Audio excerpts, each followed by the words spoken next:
The podcast we brew, pints of beers just for you.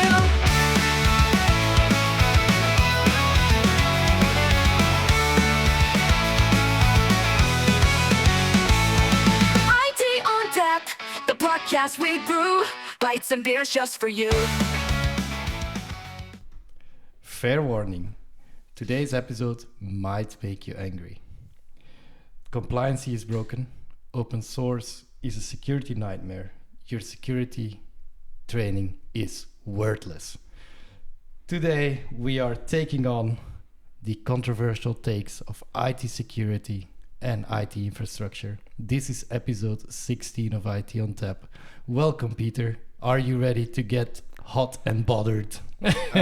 I am so ready for this controversial takes. It's been in our minds now for the last month. Yes. Let's get it over with. I have a few controversial takes. You have a few controversial takes. Controversial takes. Let's do it. You want to dive into mine first? Sure. I think Bring 'em on. compliancy frameworks make us less secure.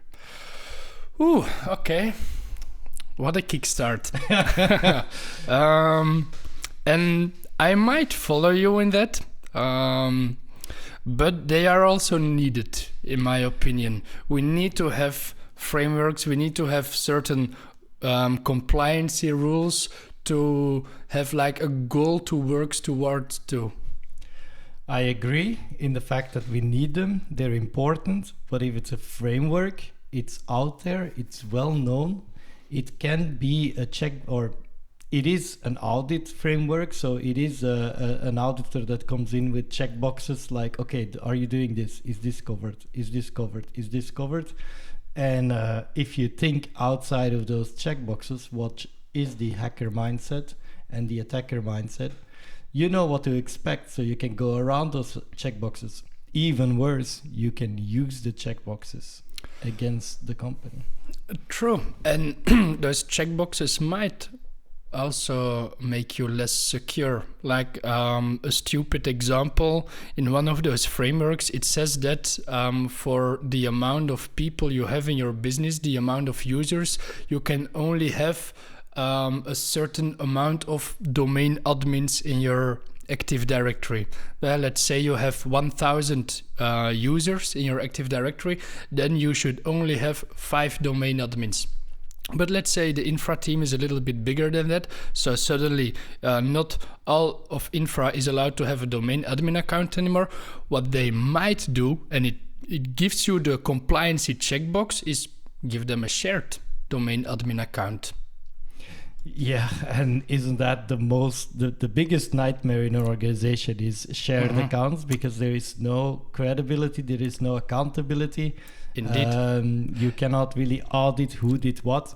If I'm a disgruntled employee, that is the account I will use, because when they come to me and say like, what did you do? I say, what did I do? I didn't do anything. Like, please prove it.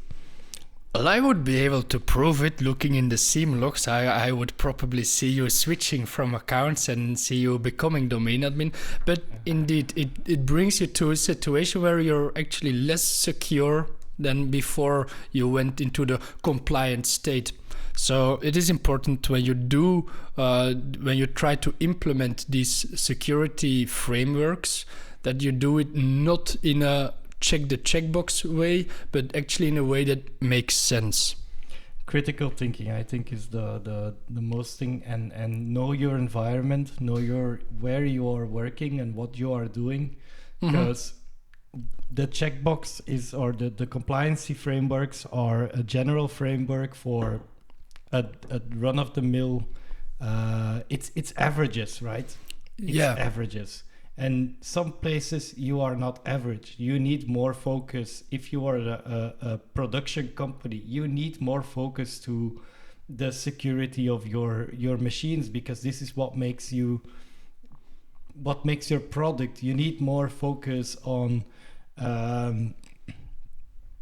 physical security maybe than another company, because you are in a state where if they get in and can get to your devices, like the physical devices, you might get compromised or you are vulnerable. Indeed. If you are a bank, yes, encryption needs to be higher than an average company because you are having so much personal financial data that it needs to be higher than the average company. Actually, for critical financial institutions, these compliancy frameworks are, first of all, mandatory, but also adapted to the industry. And I'm pretty sure there are other industries where the same is happening, but in general, it's just like the most basic ISO 27001 or NIS2 framework. But banks, because they deal with money transactions, they have an extra set of rules, which is quite interesting, and I think all the industries should maybe have it. But how do you manage that from a compliancy perspective? Like, you have one job, just do it. Or was that also a controversial take? no. I don't know if that's controversial, but hey, if I was a compliancy officer, I would not like to be in the position of knowing every compliancy rule for every different business unit or every different. Yeah, maybe. But I really like your take, because I feel in the compliancy world there is still a lot we need to do. For example, if we compare it to the automotive industry, driving cars, being a driver, there are different rules of being a motor driver, a car driver, a truck driver, a train driver. They all have separate licenses, separate set of rules, and separate tests they need to perform in order to get the license. In IT and industries, it's still one big bucket. Yeah, I think it's like the compliancy frameworks, it is what it is. It's a framework. It gets you on the road. It's what gets you going, but it doesn't make you a good driver. So, yeah, you need to have the experience with the car in this analogy to know where you go and what you need to focus in more. So, yeah. Compliancy can make you less secure, but if you think with a live mind and think like, critical to it, and then take a good view to it, like, okay, does this apply to my company? Yes, everything in those compliancy frameworks you need to check, but check more thoroughly or think about it more critically. Exactly, think it through. Like, okay, I'm doing this change in the environment to become more compliant, but will it break production? Do we need to change our way of working? And will this change make us less secure in the end? Yes or no? Because if you only think about checking the checkbox, it might, and that's a bad practice, and you should not do it. And therefore, this controversial take is true. Okay, so there is a very straight opinion here. So I got Pieter to agree on something. This is the first time. I'm very glad this is on a podcast. This is the first time security said yes to me. Is it? I'm not sure. No, probably not. But okay, Pieter, so controversial takes. Do you have one? Well, yeah, so the one you mentioned was actually the second one on my list as well. So I won't cover that one. The first one on my list is, something that I believe in very proudly, let's say. And it is, you don't need Microsoft 365 or the Google Suite anymore to run and manage your enterprise. Okay, as someone that at the risk of being a Microsoft chill here, but yes, I am hugely committed to the Microsoft framework. Throughout my career, I worked with Windows, always had Word, always had Excel, done all the Microsoft products, went through that in school, my first years on the job, all Microsoft environments. I am a Microsoft guy at heart, but I do see that there are other tools out there, and even when I was still in school, you had LibreOffice, OpenOffice. You had free or freeware alternatives where you could get similar results for not even the same money or no money. The problem with those freeware tools was that it was completely not manageable from an enterprise perspective. Yes. So I believe, I have no idea, but a few years ago, maybe even a decade, I have no clue, Google Suite came out, and that was a cool alternative, but it was again an American enterprise having all your data there, and from a privacy perspective, this was the same type of thing. And now you will see where I'm going with this. We have a very good European alternative nowadays. Can you guess it? Oh, Peter, no, I have no idea. Please tell me. Proton Suite. Proton is actually working very well of recreating the whole cloud suite. They are now working on Google Proton Sheets came out a few days ago. That is the Excel alternative of Proton now, running as Google Sheets are running purely in the cloud but fully encrypted within your tenant.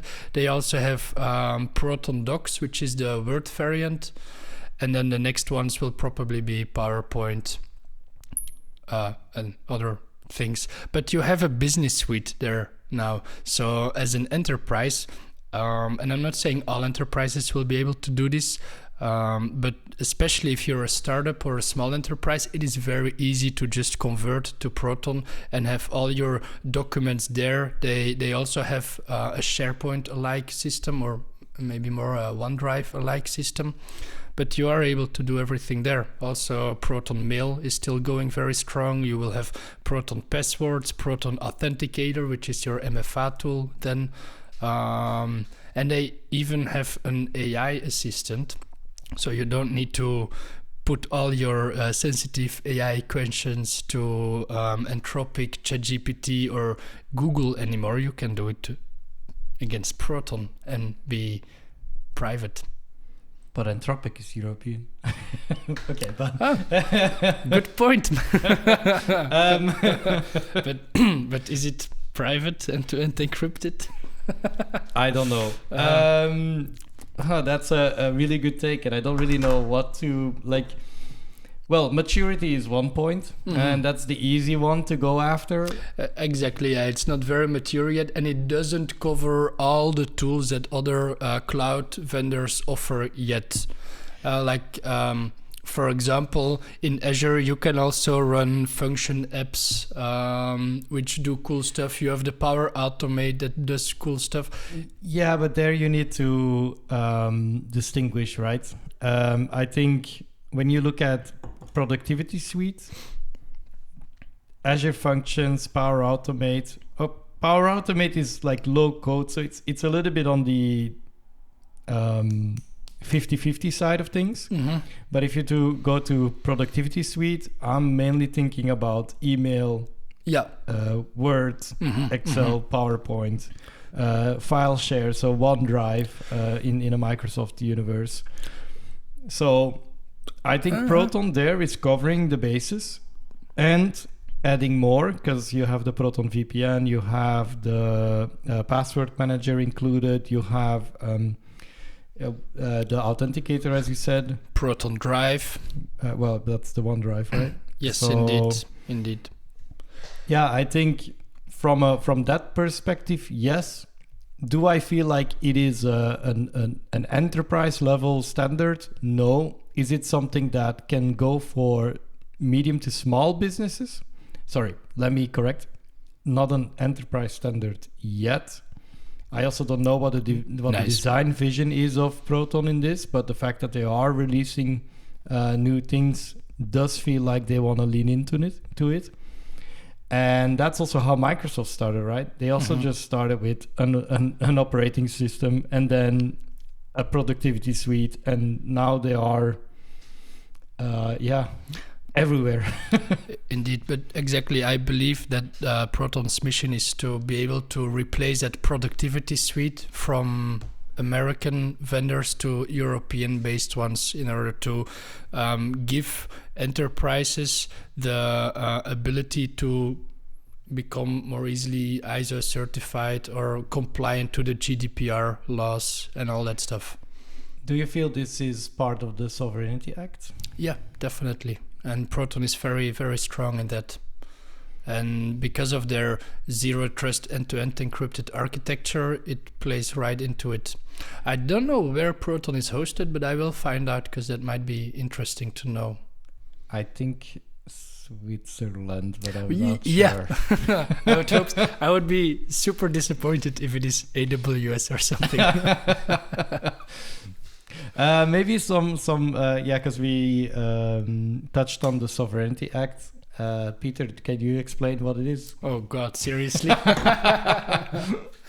No. Can I get 2 minutes to ask my AI? Are you asking this to an American AI or a European? Because you might get different answers. That's a good point. I will ask it to Lumo. Lumo is the Proton AI assistant, and it's amazing. By the way, this is not a sponsored bit. It might sound like this, but Peter is just a very, very enthusiastic about Proton. Indeed. But so there is no single law called the Sovereignty Act, but it's a bundle of regulations meant to guarantee European digital independence from US tech giants. Amazing. I like the first sentence already. So it's about the Data Act, the Data Governance Act, the NIS2 directive, and GDPR.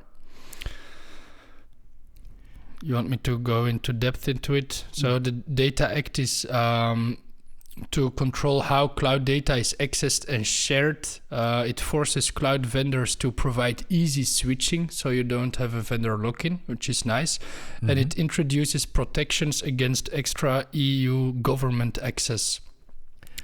Okay, let me put out the other hot take. Are we still in control of our data? Really? No, that's why I tell everyone to move to Proton. Or on-premise. Oh, okay. Which is another controversial take. Are we going there? Like, okay, bring back on-premise. Wait, no, let's maybe finish this. Okay, let's finish this one. The NIS2 directive, I think we already mentioned it on a podcast, right? Yes. But in very short, it's just a bunch of security requirements for critical sectors so that the country doesn't fall down when IT fails, or we are still in control, or the illusion of control. Damn, another controversial take. And then GDPR is just all about your data. Where is your data? How is your data protected? And where is it going to? In short, it's just the Europeans' push for digital independence. I think that summarizes it the best. So, how did we end up at the Sovereignty Act? The mission of Proton. Well, not much with the mission of Proton. I was just wondering, because you're talking about data control and of your data, like are we still in control? And the Sovereignty Act is one of those. Because I feel even if a vendor, and that's kind of the thing. I think in Europe we're a little bit more protected. Even if a vendor said this is where your data is, it's just as much.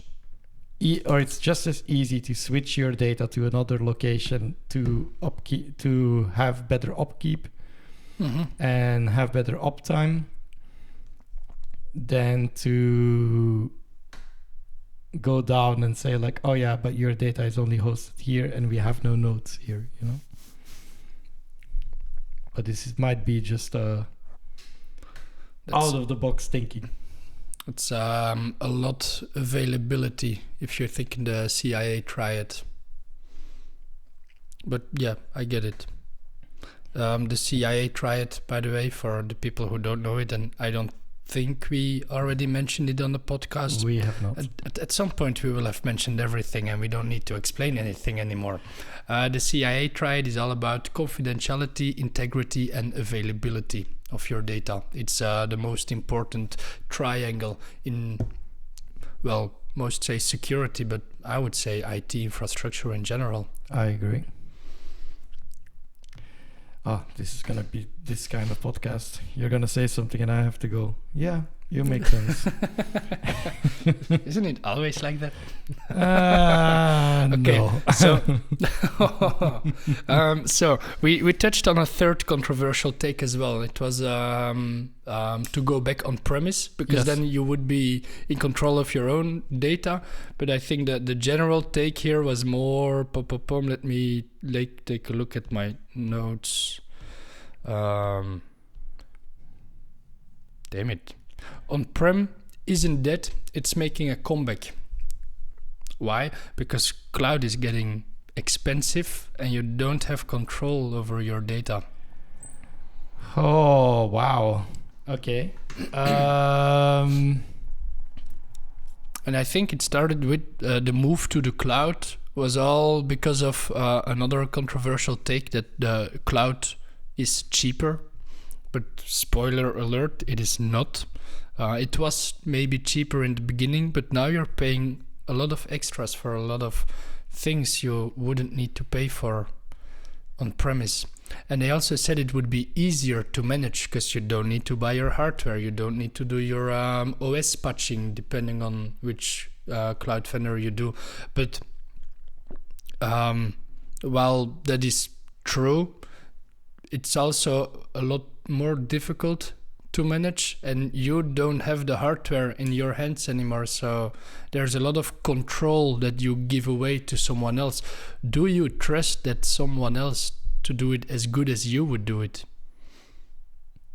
Well, I think there is so many layers to this conversation. So many layers. Indeed. One is the give of, but cloud is just someone else's data center. Yes, you're putting your data in someone else's data center, and you have, let's be honest, just the vote of confidence that what you're putting there will be managed correctly, you know.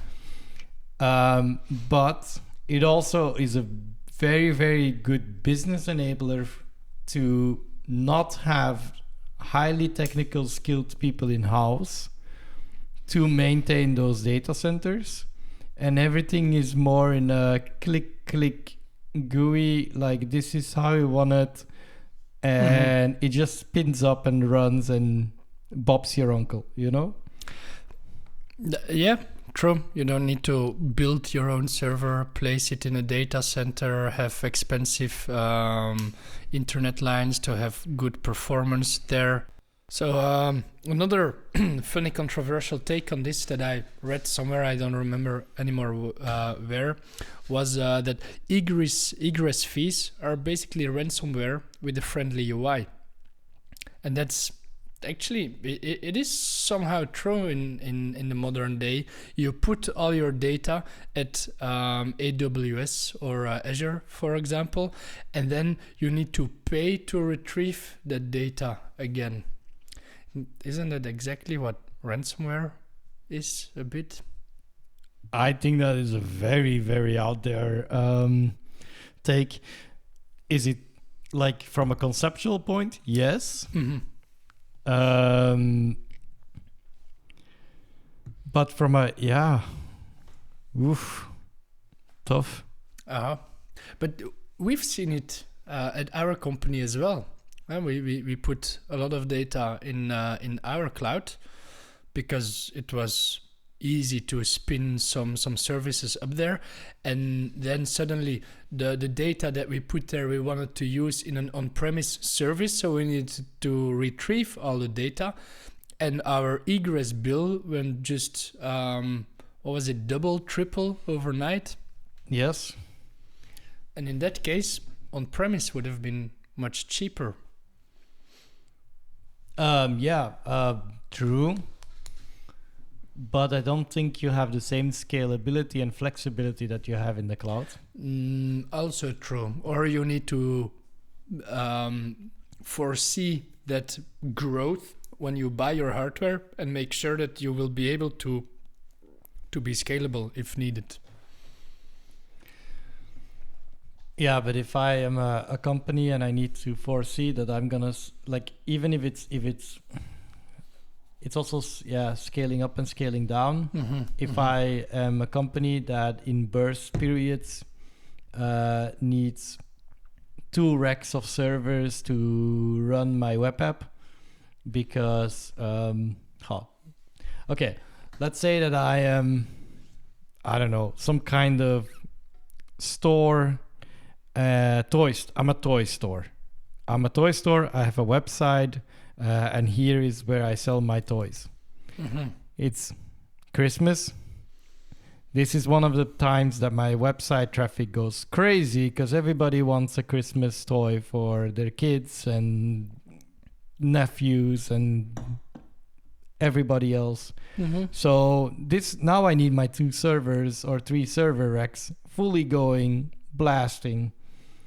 But in a lonely day in October, when nobody cares and nobody needs toys, or maybe someone needs toys because it's the birthday of, but in general the demand is not as big, I might even only need 1, but I bought 3 and I'm paying for those 3 immediately. I see what you mean, and very good point indeed. How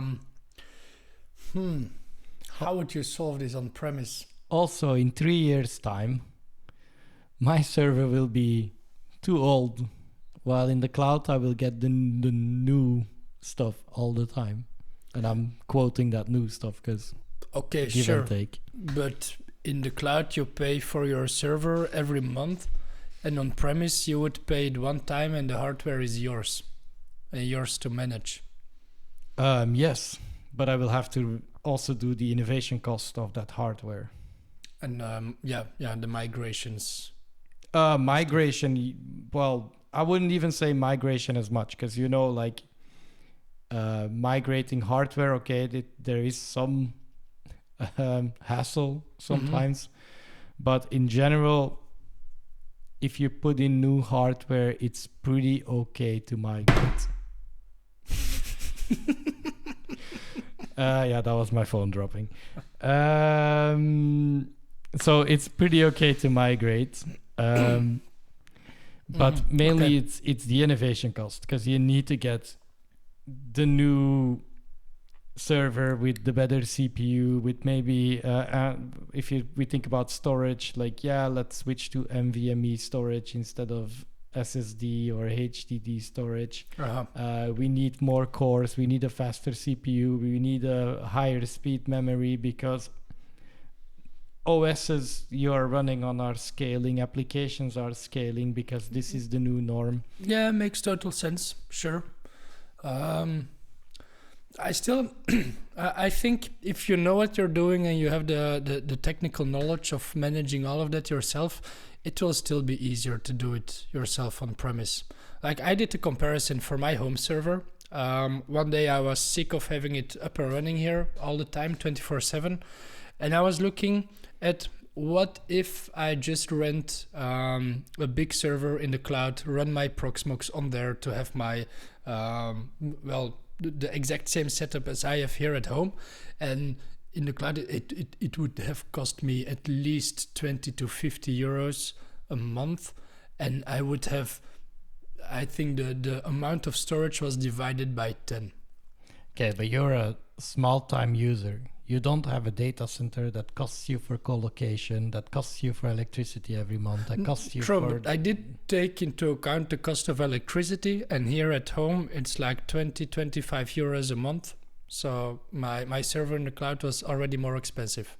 Yeah, but that's the thing that I mean. Like, I think cloud makes sense from a certain scaling point. There is a tipping point when it starts making sense.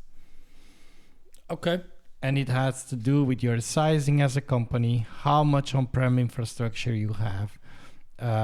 Because there as well, like one home server, it management-wise, it probably takes you an hour a week to manage it, like making sure it has updates, all that stuff. It's more hobby stuff, you know? Yeah, it depends on how much I do with it, which Yeah, lately is but a lot. But let's say even if it's a professional company, yeah, sure. like once a month, you go, you see does it have the last Windows updates? Does like Windows? What are you saying? Windows? I don't need Windows to run my hobby enterprise.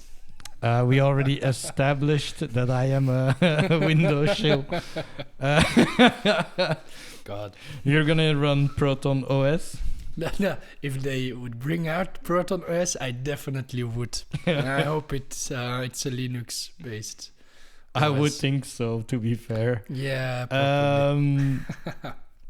But yeah, you check if it has, even if it's Linux, you check that it has its latest updates, that everything is good. And that doesn't take you that much time. But once you start scaling to, okay, now I have 100 servers to manage, I need tooling to do this.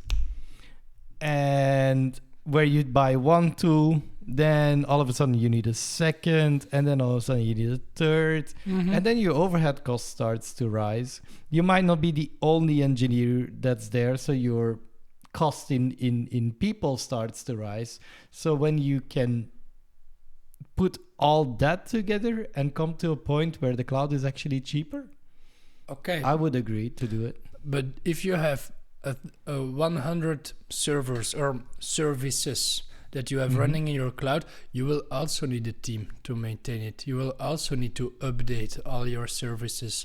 All your security groups will suddenly become very complex, and it's also the whole ecosystem that you need to maintain.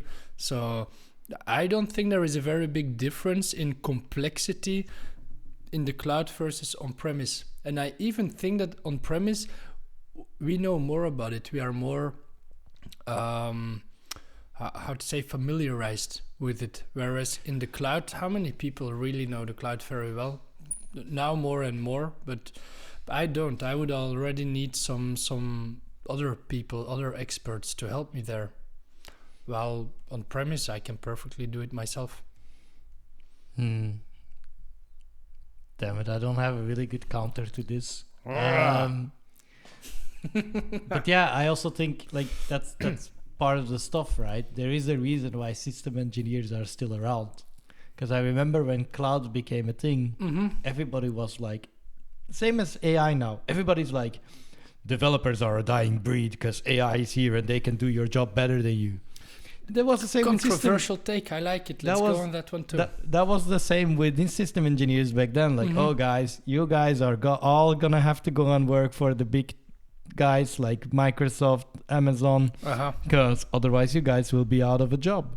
But here we are, so many years later, and we're still in a hybrid situation. Yes, it just makes sense onto some degree to keep an on-premise data center because it's just, No, so I think the core of this controversial take you're right about, and it depends on your situation, your enterprise, and your environment, your ecosystem. If you can do it all on premise and it doesn't need to be hyper scalable and hyper adaptive to the moment, maybe on premise would be better for you. Or if you need to store a lot of data and work with data in your cloud, and you don't need to pull all the data out of it constantly, so you don't have a lot of egress, then maybe the cloud is better. But it's situational. Assess your value. Look at what fits for you, from not only from a money perspective, because if the cloud is like, I don't know, stupid money, like €1,000, depending on your company size. Let's say let's take your example of a server.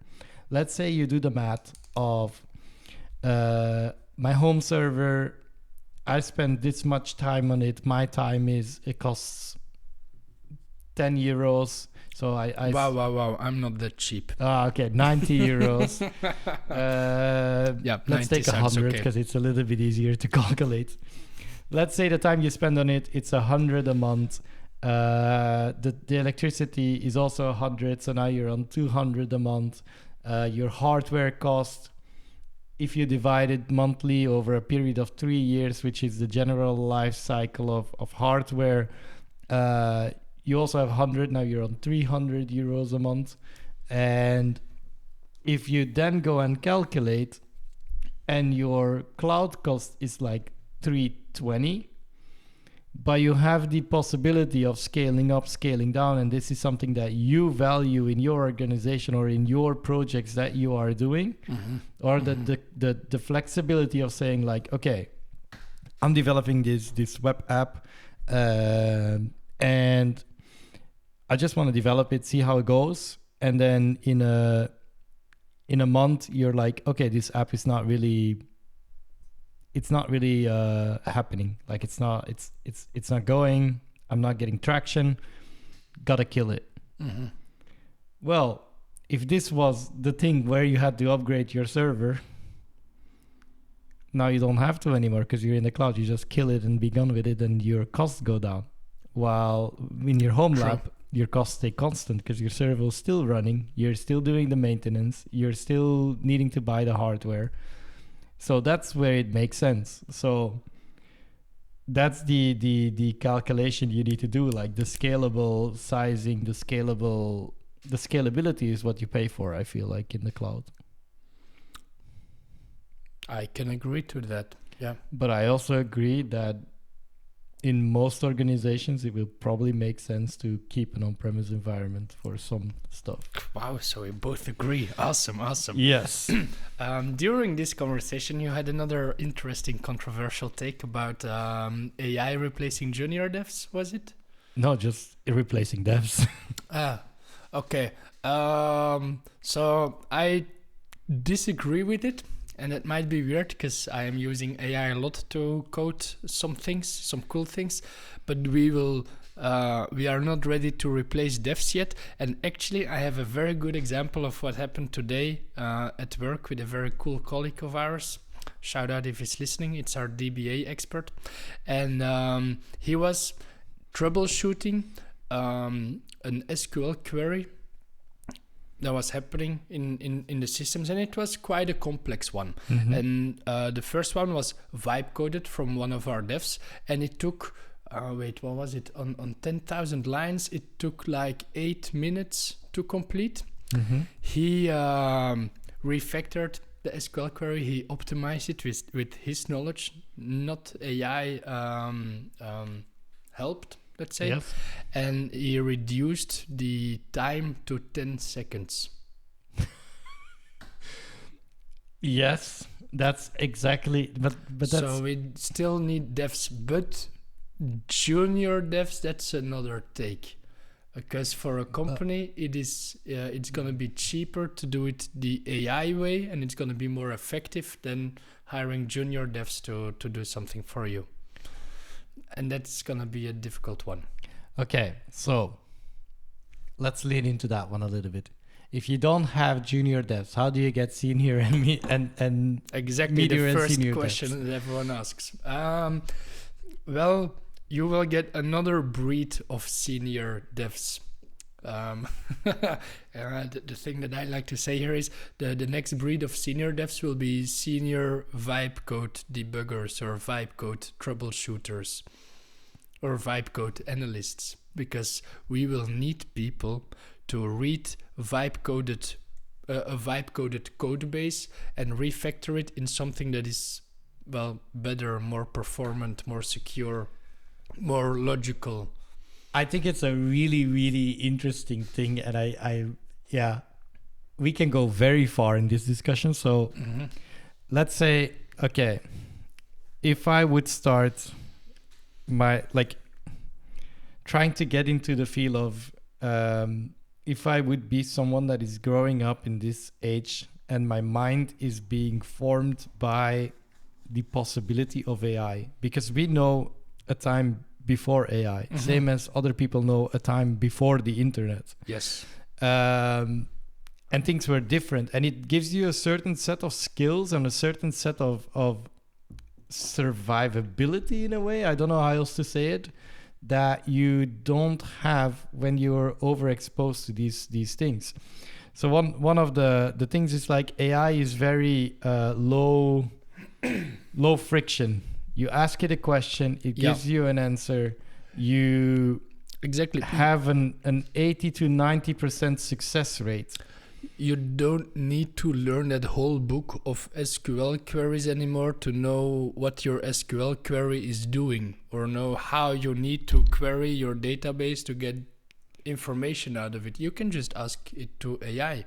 Yes, but currently, and that's where critical thinking comes in, we can do it for simple stuff. I think when you go for simple stuff, it is great, but it will not be the best or most performative way once it gets complex. True. It's my feeling, No, and I true. think if you grew up now being a junior IT or even a junior whatever, because AI is in everything now, you will maybe lose a part of the critical thinking. And I hope it's the same as everything else in life, right? When a hype comes and things get too much of it, there will be always people that go against it and start thinking against it. So I hope there then will be a wave that says like, we're gonna try it without AI. Let's try and survive without AI. Same as people now go, let's do it Instagram detox, or social media detox. Like, let's do it without social media. No, exactly. So yes, I don't think the thing of saying we don't need junior devs anymore is true. I think you always need that program to teach people. I do think you do need. It will be indeed a different kind of people, because now it is you give things a query and you're just a checker. Does this make sense? But then to check things, you also need knowledge about it. So I think it's going to be a lot more trial and error. And then I think the difference between a good junior dev and a less good junior dev will be how much do you want to understand what goes wrong? Exactly. Do you want to know how it works under the hood, or do you just take what the AI says for granted? And that's where the criticality comes and the critical thinking comes into play. Like, wait, but now it's fixed, but why? You also have a lot of important or very influential people saying or posting on social media like these jobs will be replaced by AI within the next 10 years. Kids that are now in school trying to find their passion in life and trying to find what they want to study to earn a living on, they are like, junior development is on that list. I'm not gonna learn development then, because that job might be replaced by AI, so let me learn something else. And we will have a lot of, I think we will have a big decrease in the amount of junior roles in the working space. A lot of kids will not try to learn the fundamentals of IT anymore. They will not try to learn the fundamentals of development anymore. And that's gonna be our loss. And we actually caused this. We are not helping the society here. Maybe we need to rely less on AI or need to use it less. Or we need to learn how to use it in a more resilient way, so that we don't depend on it, but we just use it to help us. But if it would ever shut down, we would still be able to help ourselves. And that's a good question. Are you still able to develop the platform you are building without AI? No. I am, but I'm also not a developer, so I know my weaknesses. So true. Yes, I am a major vibe coder because for me, AI is an enabler. It enables you to do something you would otherwise not be able to do. Exactly true. As a developer, you don't want to rely on your AI this No, much. because that's my core. That would be your core function. Indeed. Like for me as well, I use AI a lot in my SecOps operations daily to, I don't know, look up very quickly how big the impact is of a certain vulnerability or what it really means, or to build me a POC to test a certain vulnerability myself. But I would still be able to do it without AI. It would just take me a little bit longer. But I don't rely on AI, I enhance myself with AI. And that's a big distinction I think everyone needs to make for their own profession. Ooh. I like that. AI is an enhancement. Mm-hmm. Indeed. It's an extension of your knowledge. But you should still be able to do it yourself. Nick, Yes. timekeeping exercises. How far are we in the episode, and are we thirsty? I don't know how far we are, but I am definitely thirsty. We had some IT issues here. I think the laptop was not agreeing with our controversial takes. The laptop got mad. Yes, exactly. The laptop decided this is enough of this controversy. Okay. I'm shutting down. But we do, of course, as every episode, have a beer. This time it is a blonde bio beer. And Peter is getting it from the fridge. I did not do my due diligence of preparing this. But the beer is called Mobius, and it is a 8.5 blonde organic triple. It has a spicy taste and a smooth drink. I am very curious. The brewery is Brasserie Mobius, as the beer says. And it's the Mobius triple. It's interesting. Let's give it a taste. Poof. Okay, gotta pour without Looks good. And banging my mic. damn, sorry for the explosion. We like those Belgian beers. You like those triples? Or I do at least. Yes, indeed, of course. On the other hand, it is winter, and in the winter I tend to like brown beers more, the doubles. I'm not really a fan of brown beers, but yeah, I already established that, or you already know that, Peter. Okay, not about the Morbius beer, or maybe we should go there first and then go to the beers of... Maybe we should, yeah. Because we had a Christmas party last or a couple days ago. Well, yeah, last Friday. Yes. Uh-huh. And of course, some beers passed by, and some good, some less good. What was the was it the microbrewery we went to? Yes. The Brauhaus, Domus Domus. Brauhaus. Yeah, Yes. that was actually cool. It's a microbrewery in the city of Leuven. It's from a restaurant that also has a brewery called Domus. Completely different beers than that we are talking about now. But yes, they have a good collection there. You can have some tasters. So yeah, go by. It's a nice place to be. Yeah, and now for the beer of today. Yes. What does it say on Untapped? Eh? Let me give it a taste because I haven't actually gotten to it yet. Color-wise, Mobius. definitely a blonde. A little bit unclear, but not too much. So It's a smooth taste. Cheers. You can smell the herbs. So definitely gonna be a flowery. Yeah, it's also like it's a bit fruity, herb. sweet as well. The taste. Yeah, From the smell, I get like a herby, Uh-huh. flowery smell. Very on the nose though.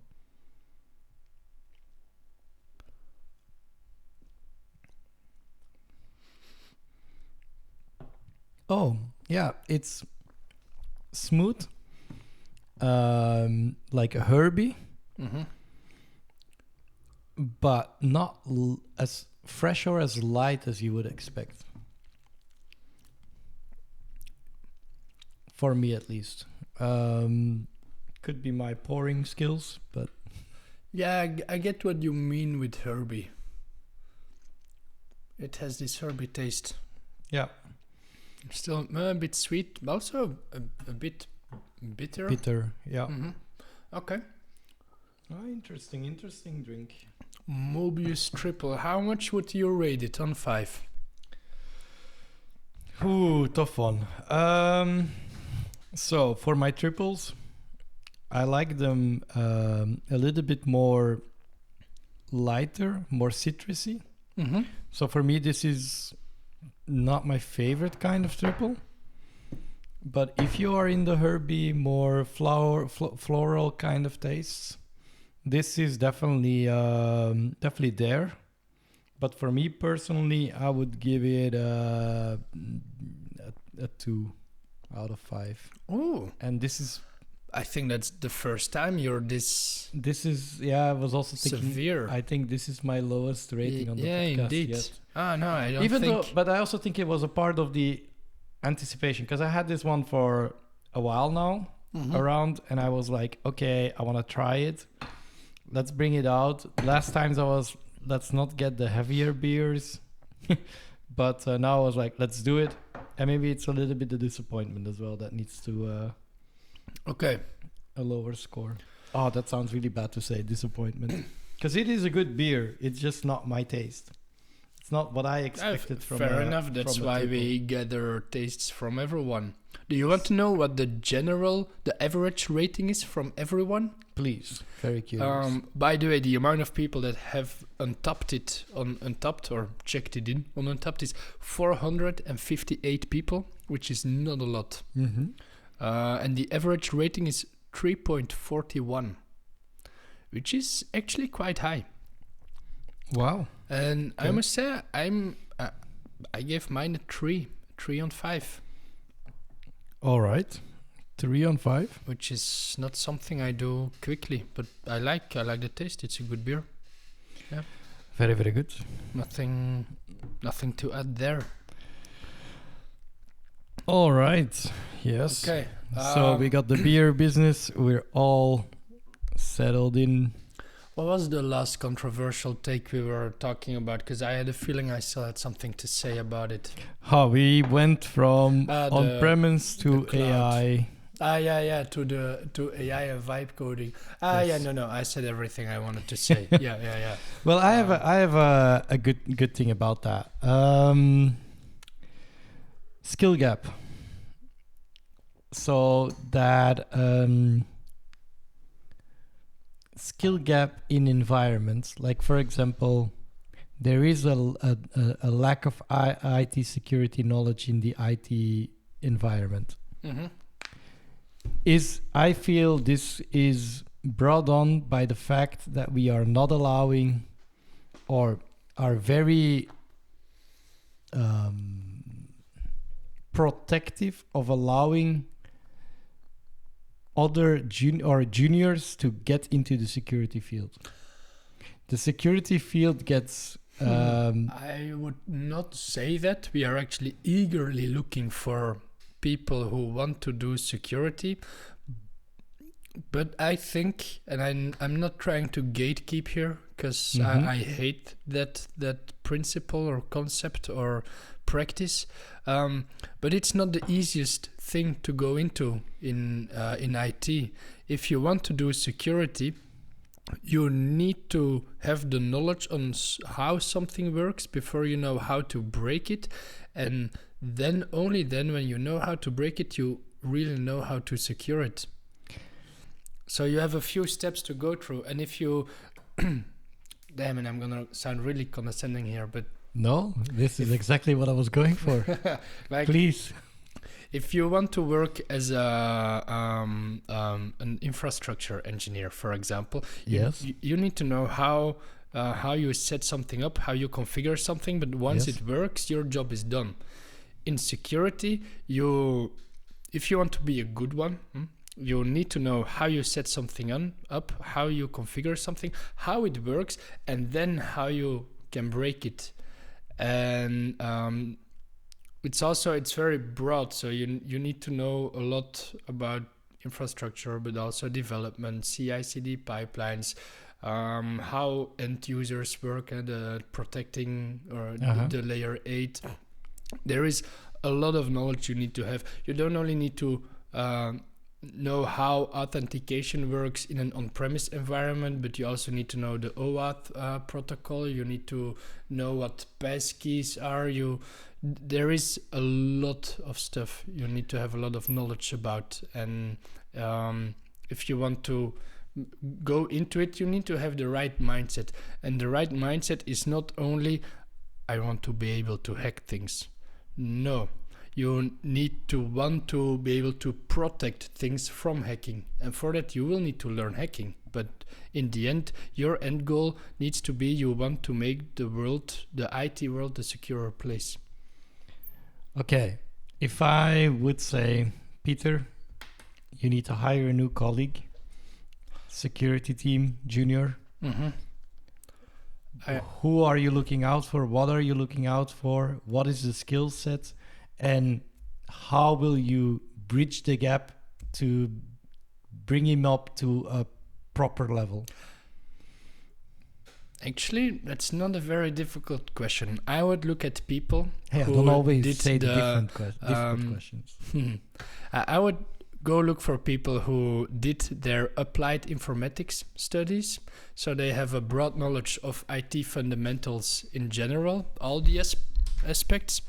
And then I would look at people who finished or maybe did not finish the course, but are now doing things like Hack the Box or Try Hack Me.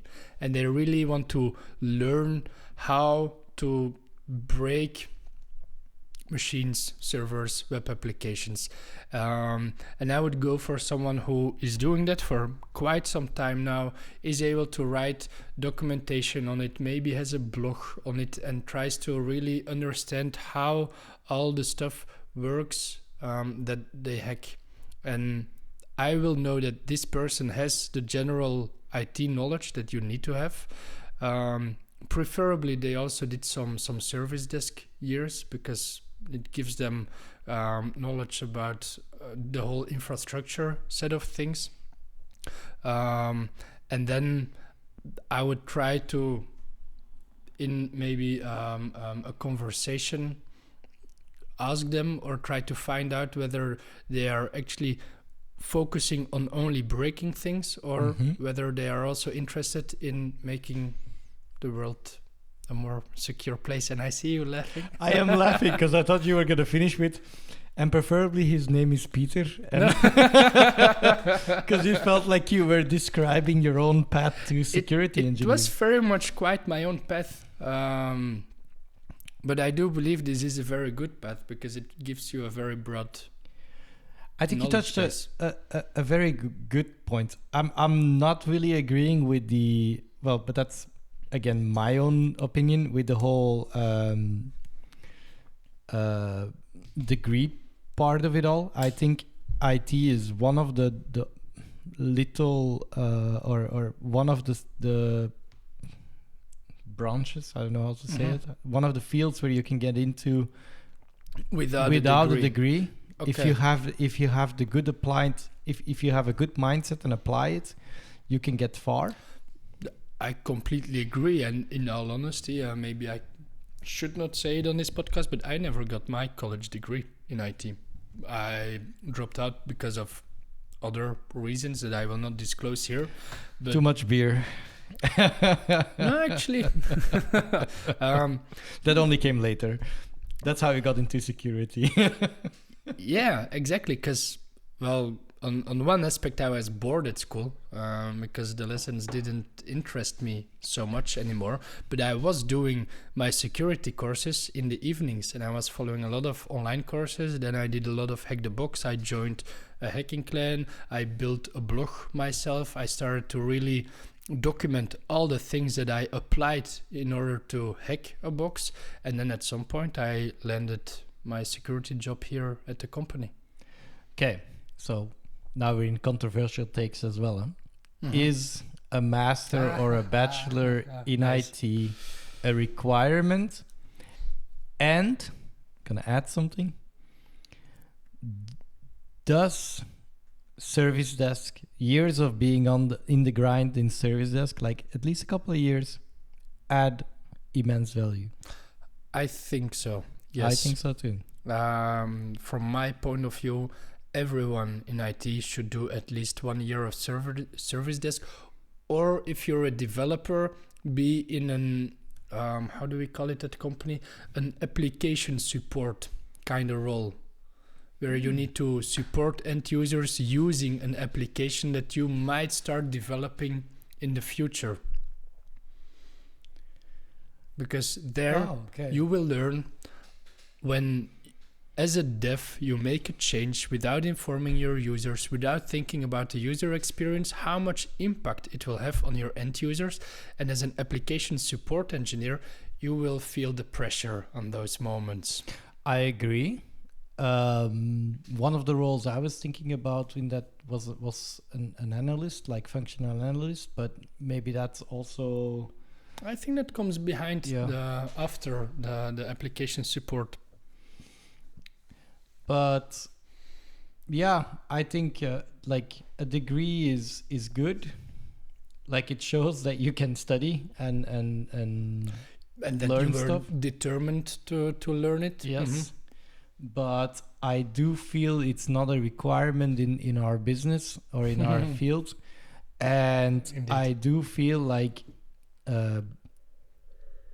mindset and how you use your brain counts way more, and that service desk experience is crucial to get to know how to handle certain situations. Mm-hmm.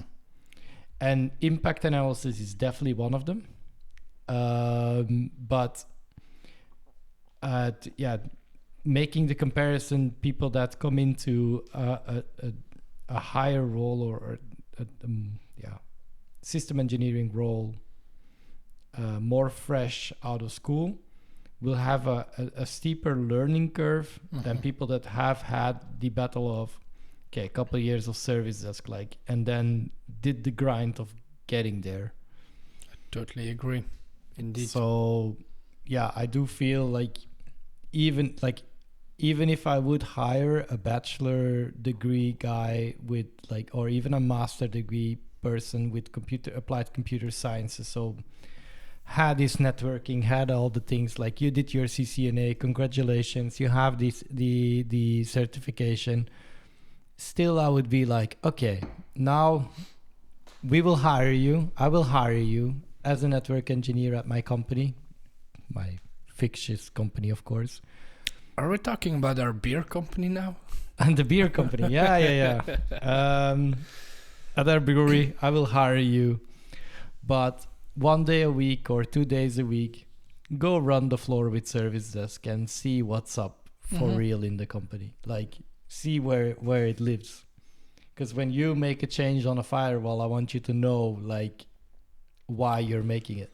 Yeah, you don't just change the order of your SD1 rules because you think it's the better way. You do that through an RFC approved by the CAP with a time slot where everyone is aware that it might cause a hiccup. Should everyone pass by service desk? I believe so. If you are new in a company. Not the service desk that we talk about from an infrastructure point of view, because I do believe that the developers, they will not have any benefits from following around with the service desk. Agreed. That's a separate service desk, the application support team. But everyone needs to have done a support role in their IT department, that I do believe. Just to know, like, if I change this or if I push this or if I go here, this is the impact I will have. Yeah, indeed. And it will give you a more all-round skill set. Interesting. Yeah, controversial take out of another controversial take out of another one, but they keep coming.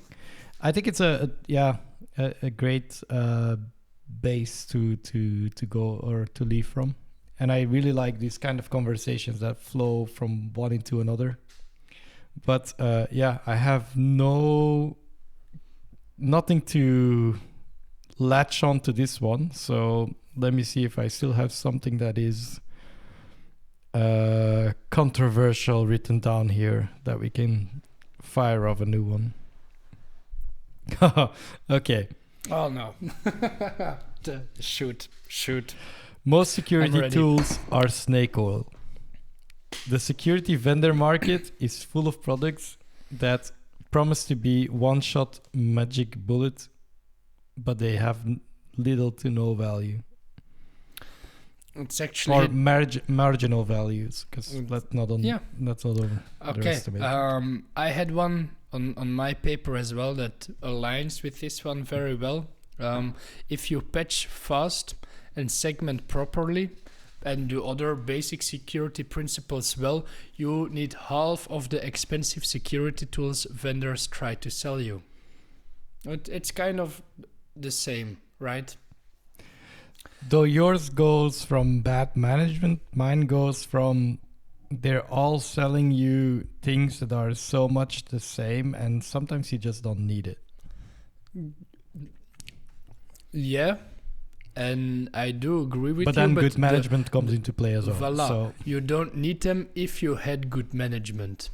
If you had a good configurational management, a good baseline of your security configuration, it all ties into the same. But if you have your environment under control, monitored, audited, baselined, you won't need all those expensive tools.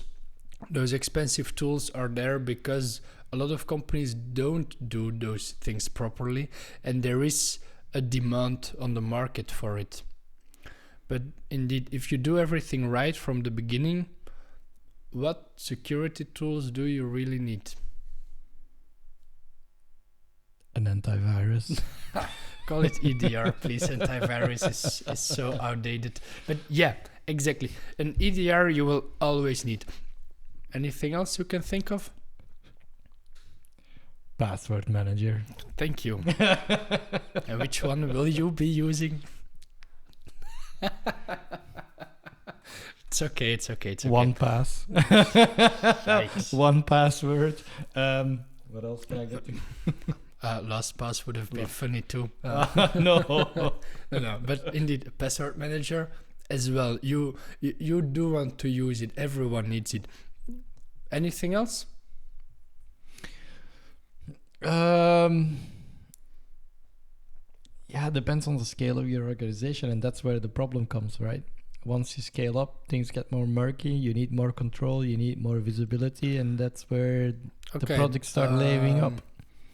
Let's say our brewery has 500 people working in it because people are really digging our beer, and we need to produce fast and a lot and distribute and sell and yes, that stuff. So 500. What do we need? Okay, I'll fill in. Yes, please. We will need a secure web gateway. Oh yeah, for sure. Because that's a default layer. We will need DNS security. We need a system that will filter out malicious DNS traffic, because that's an obvious layer that everyone will be able to use. And then I guess the most important one, and again I'm doing those codes, is email security.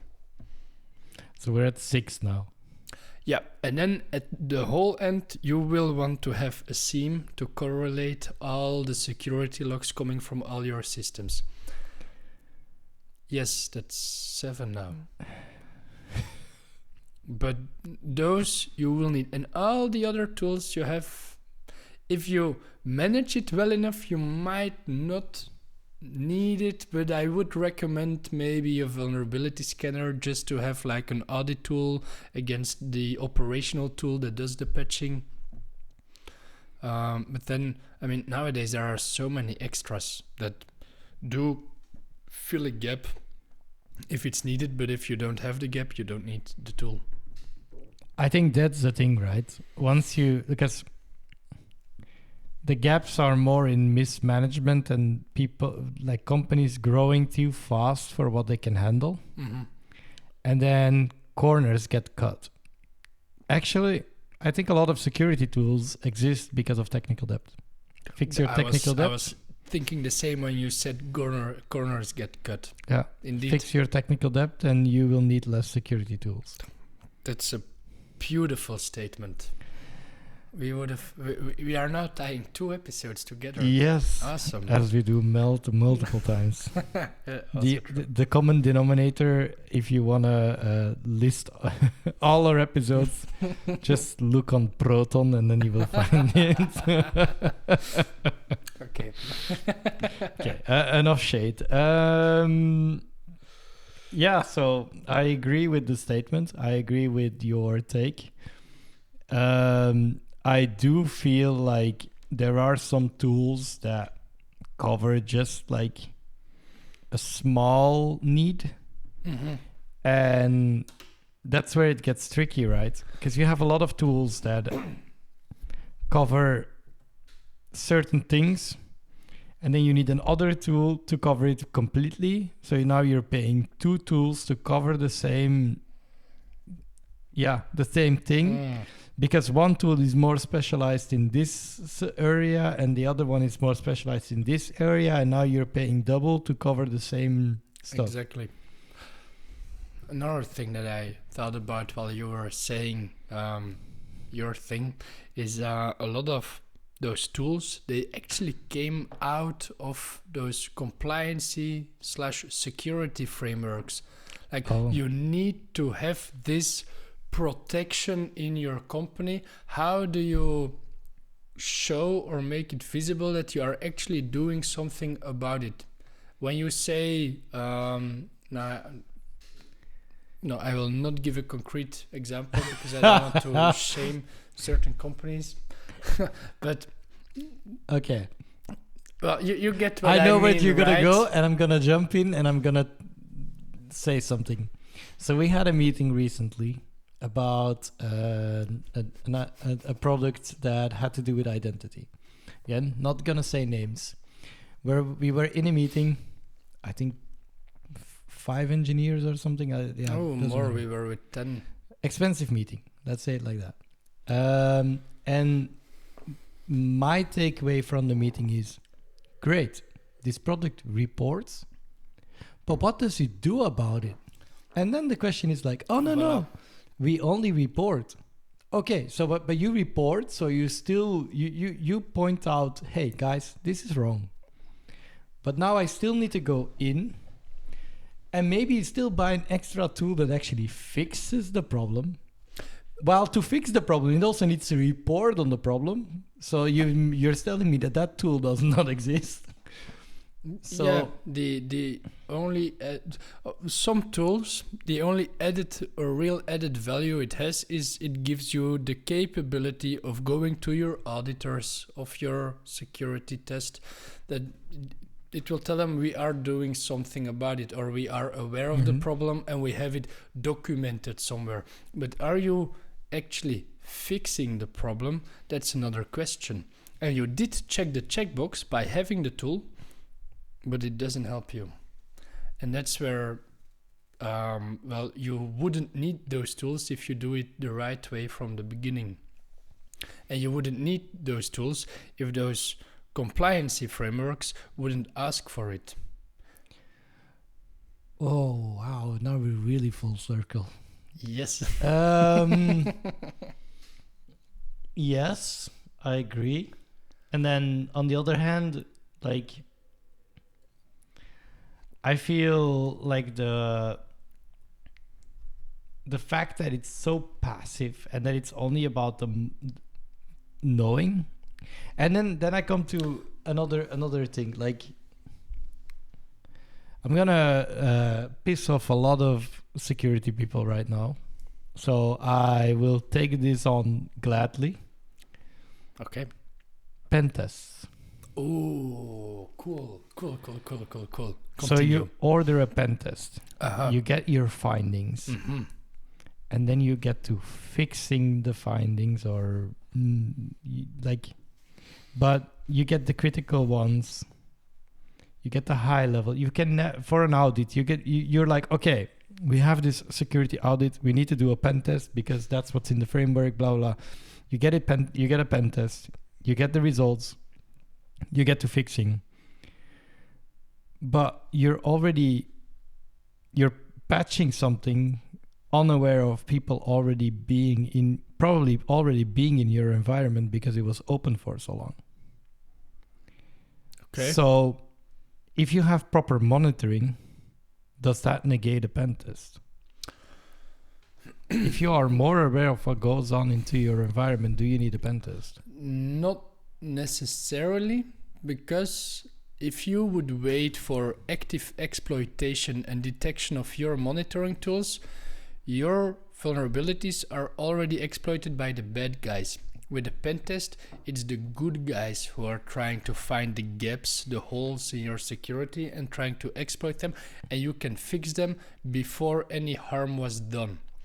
But if I am ordering that pen test and they're telling me like, hey, these are here, I have no guarantee that other people also didn't know that. Very true, but now you are aware of it, and it tells you two things. One, you were vulnerable, and two, your monitoring or detection rules were maybe not catching the attacker. So you will do an analysis, an investigation, whether this vulnerability was already exploited, and you will build detection rules on further exploitation. And this way you can improve yourself. But I do agree with you. Pen tests are an expensive way of showing you're vulnerable, when sometimes you can do it without a pen test. Like, for example, you're using a low-code platform to publish applications on the internet, and that's your customer portal, let's say, and you already know there are vulnerabilities in there. You bring it to management, and your management is like, let's not update it, because this product, this service is end of life, and we will decommission it in a few years. So let's not put money in there, but let's put our money in building the new platform. As a security guy, maybe you don't agree with it, and you're like, okay, sure, but dude, this is exposed on the internet, and people will be able to exploit it. Ordering a pen test to show the impact of said vulnerability might be the way to convince your management to put a little bit of effort into patching it. So sometimes it is also used to create awareness, and that is unfortunately a very effective way to do so. I understand. Effective but expensive. So, controversial take. Security just costs money.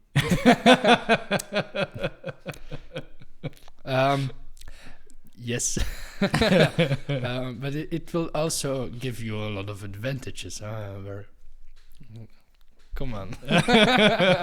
Yes, we are expensive, but without security, your company could go bankrupt in just a few minutes. I completely agree with that. So one. as long as you don't ever get hacked, security is only a cost center. But if you get hacked and you are able to remediate in time, we are your saviors, your heroes. I think I've used that analogy already a couple times in the podcast. Like, it's an insurance, you know. It's like you get a fire insurance on a house. you can pay for a fire insurance for 10 years. Every month, every year, you pay for the fire insurance. And the fire never happens. But when that fire happens, you are very happy you have that insurance. Exactly. And if it never happens, well, you paid for something you didn't need, but thank God you didn't need it. Because, and I think, maybe not the controversial take. It's not about if you get hacked. It's about when you get hacked. Oh, yeah. That is a general take, a very popular take even. But indeed, I believe it's kind of true. Well, as I said, it wasn't that controversial. So, as we are going into popular takes right now, maybe it's time to close off the episode. I think we are now on minute, what do I see? Well, it's over the hour. Yes, we're definitely over the hour. So, it was a cool episode. It was a very cool episode. I really enjoyed it. It was a different kind of episode because we never really done these things like, okay, let's take a take from you and let's take a take from me, and then sometimes it came together because we prepared separately. Like, actually, I think two of our takes were quite similar. Yes, quite similar. So that was fun. Like, kind of trying to challenge each other, but then again also agreeing. So it was a good episode. Eventful episode. We'll see in editing if I what comes out of this, but the editing will be more difficult here. We had a lot of IT issues. Oh, for sure. And for the next episode, because here our nicely values, but we're still in December. We can still save this, Peter. We can have good resolutions for next year because we said we would tip our next topic at the end of the episode, which we now did not prepare. Do you remember our resolutions last year? Maybe we should do an episode on that and see if we reached those and what we did not do. If those were MBOs, we would have 0. Or okay, maybe 15% or something. But we need to work on that next year. Okay, but anyway, very cool. If any one of you, the listeners, have another controversial take you want hear us discussed on the episode, just drop us a message and maybe we will include it in one of the next episodes. I'm sure we can fill another episode with controversial takes. I am pretty sure we can do this every year. Or if you want another topic to be discussed, also feel free to drop us a message and we can think about it. Yes, and for the listeners that are now listening to us on Spotify, we are also on Apple Podcasts since recently. And YouTube. But I already tipped that last episode. But last episode I said Apple Podcast, not yet. Now we're on Apple Podcast. So definitely check us out there. If you're an Apple Podcast listener, welcome to the IT on Tap show. Definitely go and listen back to our previous episodes where we will talk about a lot of interesting topics. And to the ones that aren't listening to us, why aren't you? But they will not hear this, so kind of stupid. But Peter, this is the December episode. The next episode we will virtually be already in 2026 because we will probably we will probably record that before January comes around this time.